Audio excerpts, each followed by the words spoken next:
গরুর মাংসের কাবাবে হলুদ মরিচের গুঁড়া, জিরার গুঁড়া, গরম মশলার গুঁড়া, গোলমরিচের গুঁড়ো, কয়েকটা শুকনো মরিচ, লবণ, পেঁয়াজ কুচি। আমার ঘরে বুড়ো ডাল ছিল না, খেসারি ডাল নিয়েছি। মাংসের সাথে এগুলো মশলা অ্যাড করে এগুলো সিদ্ধ করতে হবে।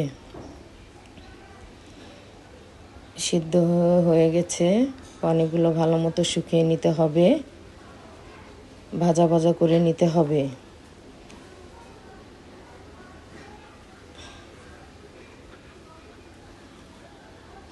ব্লান্ডার করতে হবে, যাদের ব্লান্ডার নেই তারা পাটায় বেটে নিলেও হবে। এখন এগুলার সাথে ডিম, ধনিয়া পাতা মিলে ভালো মতো মাখতে হবে। মাখা হয়ে গেলে যার যার সাইজ মতো এগুলো গোল গোল করতে হবে।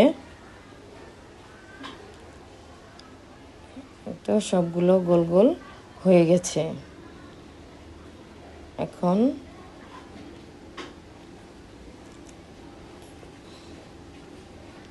ফ্রাই প্যানে তেল গরম করে এগুলো একটা একটা ছেড়ে দেব।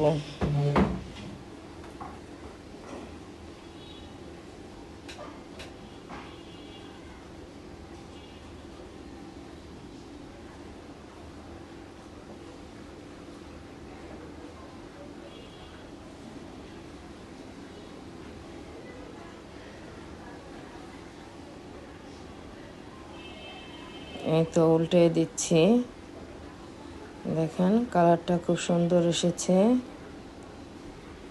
আপনারাও গরুর মাংসের কাবাব বানিয়ে খাবেন।